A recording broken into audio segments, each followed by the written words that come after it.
Hello students, आज हम लोग business studies chapter 2 Fayol's principles of management पढ़ने जा रहे हैं।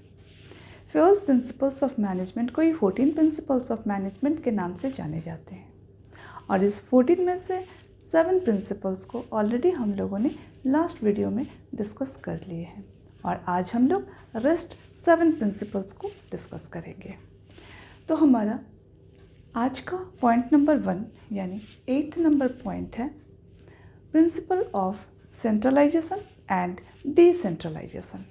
सेंट्रलाइजेशन मीन्स जब किसी बिजनेस ऑर्गेनाइजेशन का डिसीजन मेकिंग कैपेसिटी सिर्फ और सिर्फ टॉप लेवल मैनेजमेंट के हाथों में कंसंट्रेट किया हुआ रहता है, जिसमें भी किसी भी लोअर लेवल मैनेजमेंट का पार्टिसिपेशन नहीं होता है। इस सिचुएशन को हम कहते हैं सेंट्रलाइजेशन।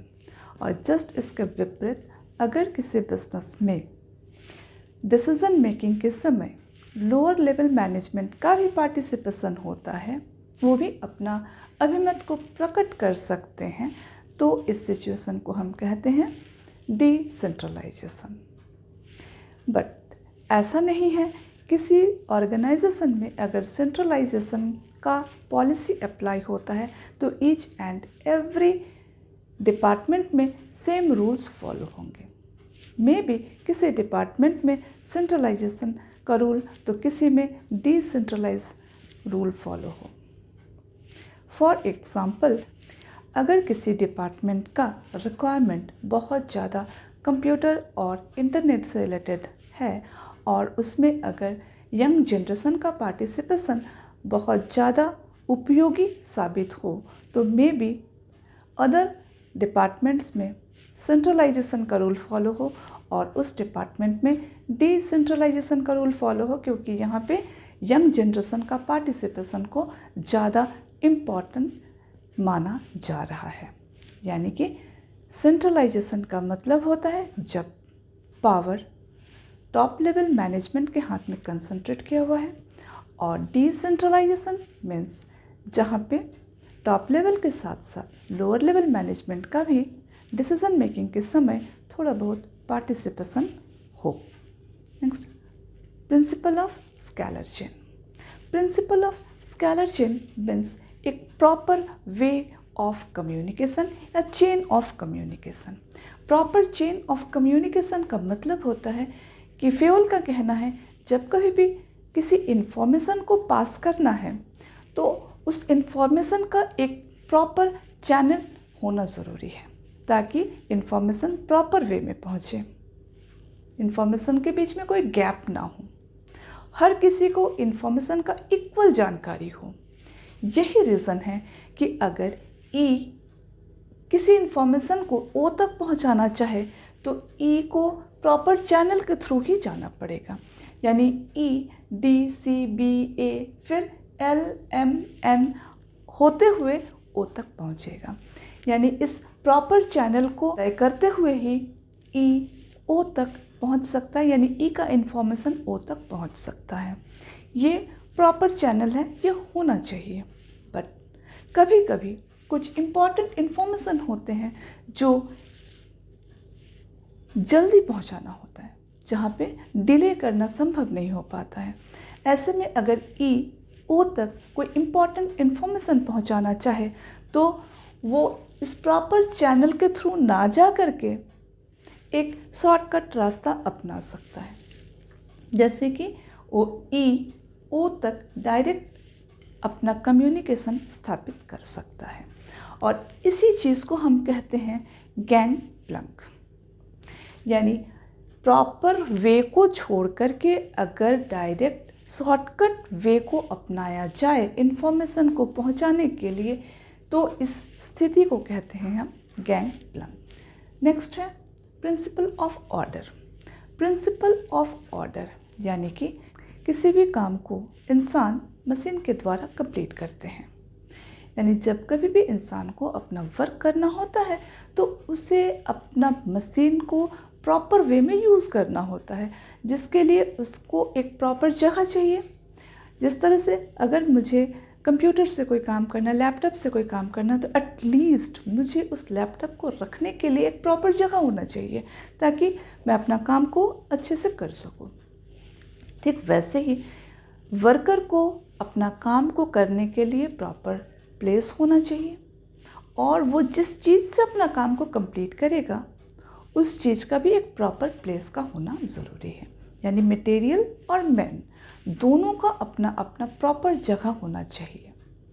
यानी फ्योल का कहना है अगर एक इंसान को अपना बेस्ट वर्क करना है तो उसके लिए सबसे पहला ज़रूरी चीज़ है उसे एक हेल्दी जगह प्रोवाइड किया जाए जहाँ पे बैठ के वो अपना काम को पूरा कर सके।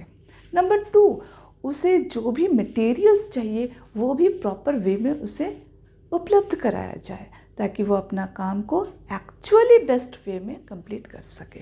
बट यहाँ पे एक और चीज़ है जहाँ फ्योल का ये कहना है अगर किसी भी एम्प्लॉय का अपना एक प्रॉपर जगह हो तो यहाँ हमारे लिए कम्युनिकेट करना बहुत इजी हो जाता है। यानी हमें ये पता होता है कि मुझे जिस इंसान से काम लेना है या मुझे जिस इंसान से काम है वो इंसान एक्चुअल में किस जगह पे अवेलेबल होंगे। इसी को कहते हैं प्रिंसिपल ऑफ ऑर्डर। यानी हर एक चीज़ अपने जगह पे होना चाहिए। यानी right man in the right job. जिसको जो काम करना है उसके पास उस काम को करने के लिए प्रॉपर मटेरियल अवेलेबल हो और उसे अपना एक प्रॉपर प्लेस अवेलेबल कराया जाए। नेक्स्ट है principle of equity. Principle of equity का मतलब होता है हर एक मैनेजर के लिए ये बहुत इम्पॉर्टेंट होता है कि वो अपने सारे सबऑर्डिनेट को एक जैसे नज़रों से देखे। यानी प्रिंसिपल ऑफ इक्विटी के थ्रू हमें ये समझ में आता है कि हर किसी के साथ जस्टिस होना चाहिए।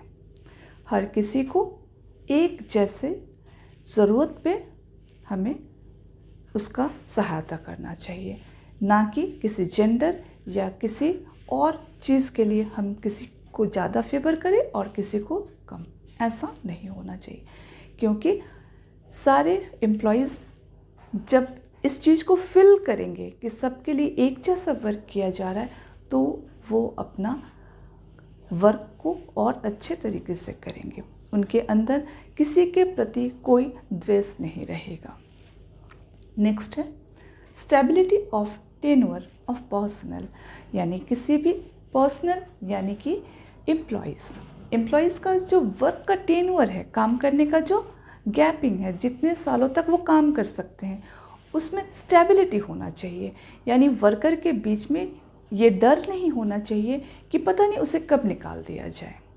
नंबर 1, वर्कर के बीच में अगर ये डर पैदा हो जाए कि उसे कब निकाल दिया जाए तो वो अपना बेस्ट नहीं दे सकते हैं। उनके बैक ऑफ द माइंड हर समय ये चलेगा कि पता नहीं मेरे साथ कल को क्या होने वाला है।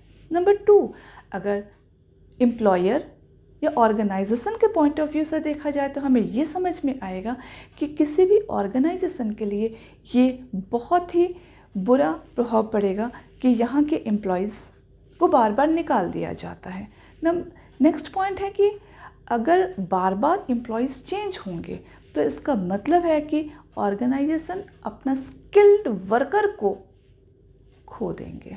यानी एक इंसान जिसको हम रिक्रूट किए थे, उसे हम ट्रेंड किए थे और जब वो स्किल्ड एम्प्लॉय बन के तैयार हो गए तब तक वो हमारा बिजनेस को छोड़ करके निकल गए। इसमें बिजनेस का भी लॉस होता है और एम्प्लॉयज़ का भी लॉस होता है। यानी इस बैड इम्प्रेशन से बचने के लिए स्टेबिलिटी को बनाए रखना बहुत ज़रूरी है। बट अगर ऐसा कोई सिचुएशन है जिसमें कि एम्प्लॉय को रखना संभव नहीं है, अनअवॉइडेबल सर्कमस्टांसेस में हम उन्हें निकाल सकते हैं। या तो उनका परमानेंट इलनेस या फिर उनका रिटायरमेंट का समय हो जाए या डेथ हो जाए, तब फिर हमारे सामने और दूसरा कोई भी उपाय नहीं होता है, तब हम उसे निकाल सकते हैं। बट इसको हमें अपना प्रैक्टिस नहीं बनाना चाहिए। नेक्स्ट पॉइंट है प्रिंसिपल ऑफ इनिशिएटिव। यानी किसी काम को करने के लिए आगे बढ़ना। प्रिंसिपल ऑफ इनिशिएटिव में फ्योल ये कहना चाहते हैं लोअर लेवल मैनेजमेंट का या एम्प्लॉयज़ का पार्टिसिपेशन बहुत ज़रूरी होता है।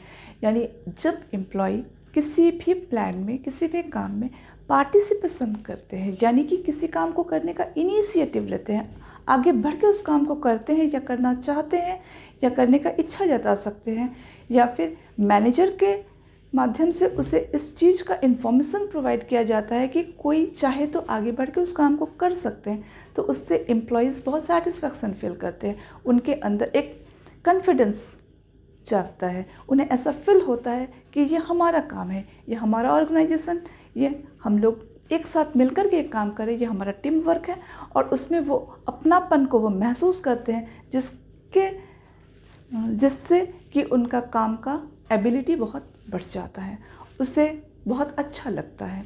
यानी प्रिंसिपल ऑफ इनिशिएटिव के थ्रू फ्यूल का ये कहना है कि किसी भी बिजनेस में अगर बेस्ट काम चाहिए तो वर्कर का या एम्प्लॉयज़ का इनिशिएटिव लेने के लिए उसे प्रेरणा देना ये बहुत ज़रूरी होता है। नेक्स्ट है एस्पिरिट डी कॉर्प्स, यानी कि ये लास्ट पॉइंट है, बट ये पूरे के पूरे सारे पॉइंट्स का निचोड़ है। इसमें फ्यूल का ये कहना है कि एक अच्छा रिलेशनशिप, एक हारमोनियस रिलेशनशिप एम्प्लॉयज़ के बीच में होना बहुत ज़रूरी है। उनको ये एहसास होना ज़रूरी होता है, एम्प्लॉयज़ के बीच अगर ये एहसास हो जाए कि ये हमारा काम है, ये हमारा बिजनेस, ये हमारा ऑर्गेनाइजेशन, ये हम लोग टीम वर्क कर रहे हैं, हमारा एकमात्र गोल होता है बिजनेस का ऑब्जेक्ट को पाना। अगर ऐसा फील करने लगे एम्प्लॉयज़, तो वो जिस तरह से काम करेंगे और जिस तरह से वो अपनापन के साथ वो काम को करेंगे, काम बहुत अच्छे से होगा। यानी स्पिरिट डी कॉर्प्स के थ्रू फ्यूल का ये कहना है कि हर एम्प्लॉय के बीच अगर हम हारमोनियस रिलेशनशिप को मेंटेन कर पाएँ, एक कोऑर्डिनेशन को मेंटेन कर पाए, उन्हें ये मैसेज दे पाए कि ये टीम वर्क है, ये एक इंडिविजुअल नहीं बल्कि एक बिजनेस का गोल को अचीव करने के लिए सारे लोग एक जैसा, एक परिवार के मेंबर बनकर के काम करें, तो बहुत अच्छा होता है। इसका जो रिज़ल्ट होता है वो बहुत अच्छा होता है। ये सारे प्रिंसिपल्स जो है, इसे हम अल्टीमेट नहीं समझ सकते हैं, ये फ्लेक्सिबल है। हम अपने सिचुएशन के हिसाब से, हम अपना एम्प्लॉयज़ के मेंटालिटी को समझते हुए यहाँ पे थोड़ा बहुत परिवर्तन ज़रूरत पड़ने पे हम ला सकते हैं। ये था fuels principles of management. Next हम लोग पढ़ेंगे scientific management. Okay, thank you.